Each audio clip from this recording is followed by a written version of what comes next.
Bismillahirrahmanirrahim. Assalamualaikum warahmatullahi wabarakatuh. Baik, saya Muhammad Irfan, perwakilan dari kelompok 5, akan menyampaikan sebuah materi yang berjudul kekurangan energi protein, kekurangan akibat vitamin A, dan gangguan akibat kekurangan iodium. Selanjutnya, gizi merupakan salah satu faktor penting yang menentukan tingkat kesehatan dan keserasian antara perkembangan fisik dan perkembangan mental. Tingkat keadaan gizi normal tercapai bila kebutuhan zat gizi optimal terpenuhi. Tingkat gizi seseorang dalam suatu masa bukan saja ditentukan oleh konsumsi zat gizi pada masa lampau, bahkan jauh sebelum masa itu. Penyakit kurang energi protein atau KEP diberi nama internasional, yakni Calorie Protein Malnutrition atau CPM. Kemudian diganti dengan istilah Protein Energy Malnutrition atau PEM. Baik, mungkin itu saja yang dapat saya sampaikan. Lebih dan kurangnya saya mohon maaf. Selanjutnya, materi akan dilanjutkan oleh saudari Email Ayudia. Bismillah, perkenalkan nama saya Email Ayudia. Nah, di sini saya akan melanjutkan materi dari saudara Muhammad Irfan tentang kekurangan energi protein.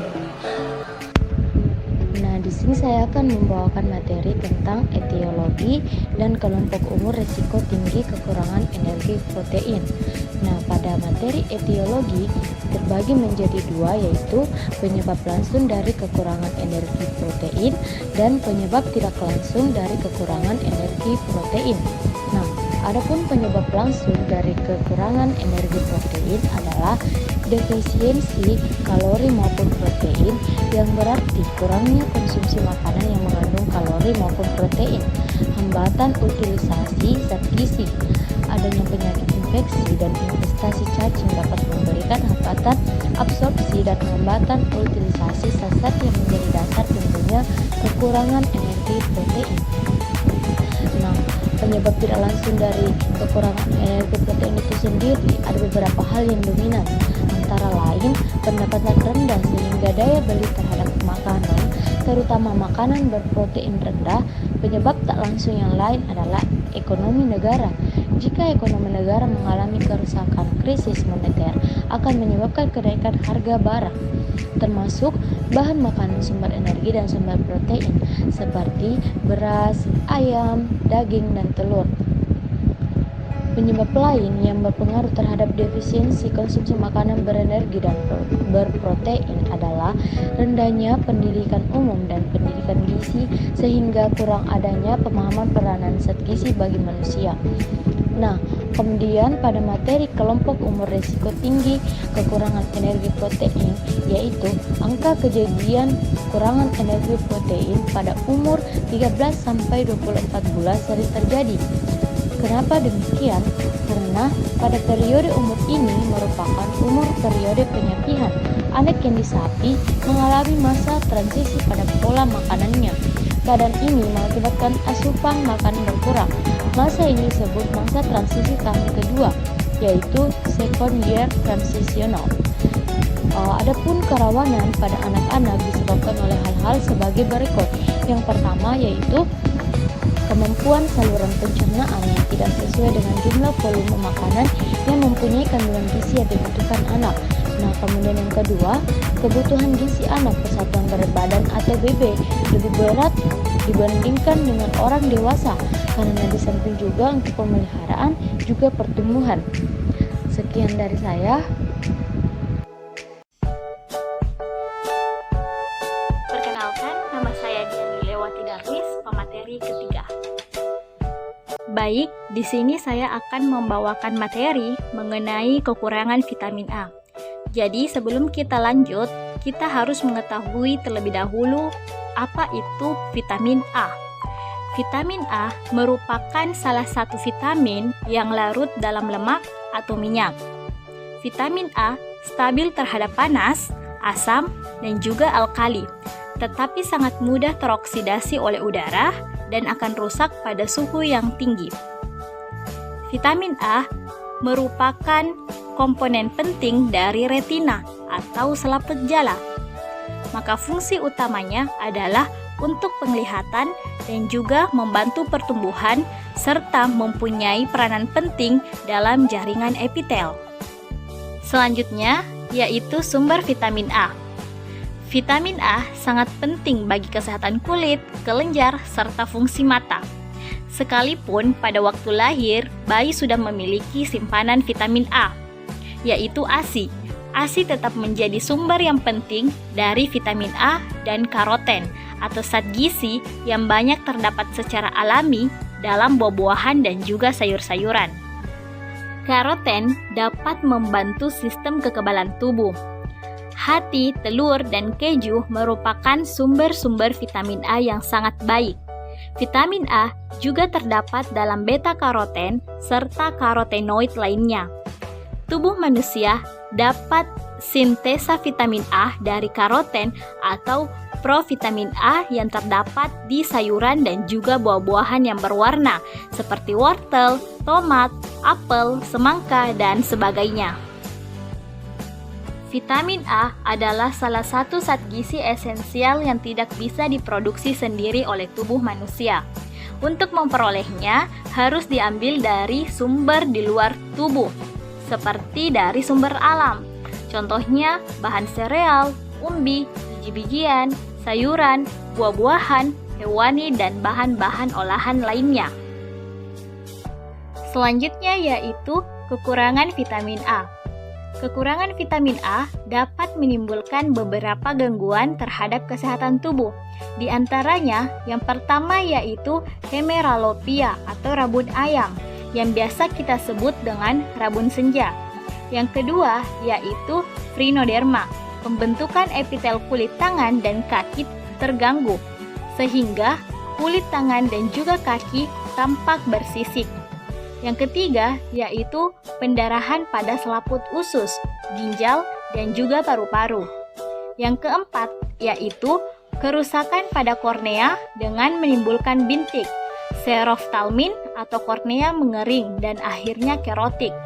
Kelima yaitu terhentinya proses pertumbuhan, dan yang keenam terganggunya pertumbuhan bayi. Selanjutnya yaitu kebutuhan vitamin A. Kebutuhan vitamin A yang dianjurkan untuk anak balita 250 mikrogram retinol atau vitamin A atau 750 mikrogram beta-karotin sehari. Sedangkan kebutuhan wanita menyusui atau berumur 19 tahun ke atas dianjurkan mengkonsumsi 1.300 mikrogram vitamin A per hari. Vitamin A atau aseroftol mempunyai fungsi-fungsi penting di dalam tubuh. Yang pertama yaitu pertumbuhan sel-sel epitel. Yang kedua, proses oksidasi dalam tubuh. Yang ketiga, mengatur rangsang sinar pada saraf mata. Selanjutnya yaitu konsumsi kapsul vitamin A.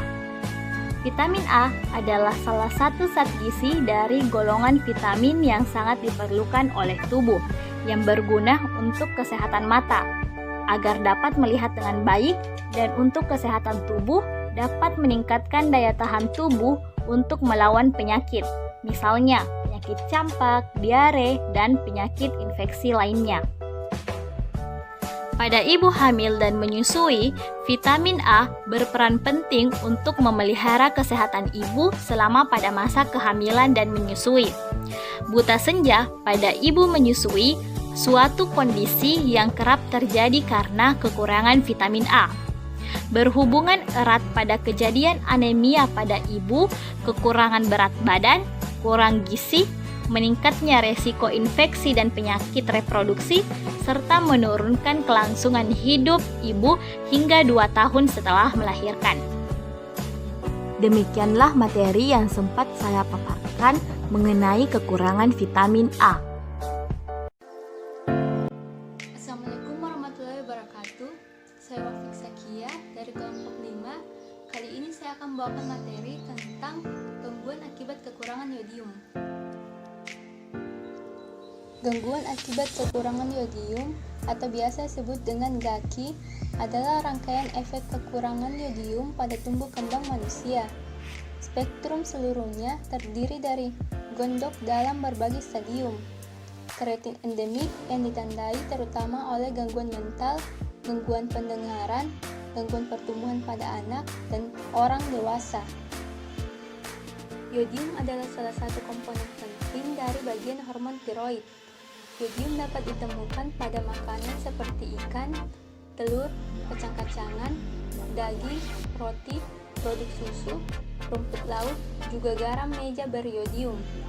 Jika asupan yodium tidak cukup, hal ini dapat menyebabkan produksi hormon tiroid yang tidak cukup, sehingga menyebabkan gejala kekurangan yodium yang berasal dari kekurangan hormon tiroid. Akibat kekurangan zat yodium. Pada kekurangan yodium, konsentrasi hormon tiroid menurun dan hormon perangsang tiroid meningkat. Agar kelenjar tiroid mampu menyerap lebih banyak yodium, bila kekurangan berlanjut sehingga sel kelenjar tiroid membesar dalam usaha meningkatkan pengambilan yodium oleh kelenjar tersebut. Bila pembesaran ini menampak, dinamakan gondok sederhana. Bila terdapat secara meluas di suatu daerah, dinamakan gondok endemik. Gondok dapat menampakkan dari dalam bentuk gejala yang sangat luas, yaitu dalam bentuk kretinisme di satu sisi dan pembesaran kelenjar tiroid pada sisi lain. Usaha penanggulangan gangguan akibat kekurangan yodium. Ada dua cara. Yang pertama, upaya jangka pendek, yaitu pemberian kapsul minyak beriodium kepada penduduk wanita umur 0-35 tahun, sedangkan pria 0-20 tahun, sesuai dengan dosis yang telah ditentukan. Pemberian ini terutama kepada penduduk di daerah endemik berat dan sedang. Yang kedua, upaya jangka panjang, yaitu iodisasi garam merupakan kegiatan penanggulangan GAKI jangka panjang. Program untuk mengiodisasi garam dikonsumsi dimulai pada tahun 1975 dan pelaksanaan program mulai tahun 1980 dikelola oleh perindustrian. Tujuan dari program ini adalah semua garam yang dikonsumsi oleh masyarakat, baik yang menderita maupun yang tidak, dan garam beriodium tersedia di seluruh wilayah Indonesia. Cukup sekian materi yang dapat saya sampaikan. Materi selanjutnya akan dibawakan oleh Saudari Mutiara T. Assalamualaikum warahmatullahi wabarakatuh. Perkenalkan, nama saya Mutiara T. Saya dari kelompok 5 yang membahas tentang kekurangan energi protein, kekurangan akibat vitamin A, dan gangguan akibat kekurangan iodium. Nah, di sini saya akan melanjutkan pemaparan materi dari kelompok saya. Nah, di sini saya akan menjelaskan bagian garam beriodium. Nah, garam beriodium adalah garam yang telah diperkaya dengan KiO3 yang dibutuhkan tubuh untuk pertumbuhan dan kecerdasan. Garam beriodium yang digunakan sebagai garam konsumsi harus memenuhi standar nasional Indonesia, antara lain mengandung KiO3 sebesar 30-80 ppm. Konsumsi garam yang dianjurkan untuk setiap orang sekitar 6 gram atau 1 sendok teh setiap hari. Dalam kondisi tertentu, di mana keringat keluar berlebihan, dianjurkan untuk mengkonsumsi garam beriodium 2 sendok teh sehari. Cara mengkonsumsi garam biasanya digunakan sebagai garam meja dan penambah dalam pemasakan. Pengaruh pemasakan terhadap penurunan KiO3 membuktikan bahwa sayuran yang dimasak dengan cara dikukus. Pembubuhan garam dilakukan saat sayuran matang dan wadah ditutup setelah diberi garam. Maka kehilangan iod dengan cara tersebut disebabkan oleh panas mengikat salah satu sifat iod, mudah rusak oleh panas. Selanjutnya, cara menggunakan garam beriodium. Faktor lain yang sangat penting dalam mempengaruhi kandungan atau kualitas iodium dalam garam adalah cara penggunaannya selama proses pengolahan. Cara menggunakan garam yang benar saat pemasakan adalah tidak membubuhkannya saat awal pemasakan atau masakan mendidih. tetapi setelah masakan matang dan siap untuk dihidangkan.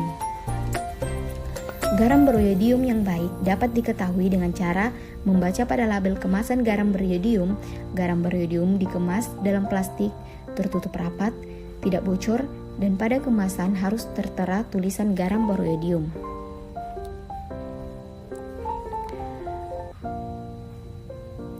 Walaupun garam yang dibeli mengandung cukup iodium, tetapi penanganan dan cara penyimpanan oleh rumah tangga dapat menyebabkan kandungan iodium dalam berkurang atau bahkan hilang. Penggunaan garam beriodium ini bertujuan untuk menyediakan unsur iodium kepada masyarakat secara teratur dan berkesinambungan agar masyarakat tercukupi kebutuhannya akan unsur iodium. Ini saja yang dapat saya jelaskan.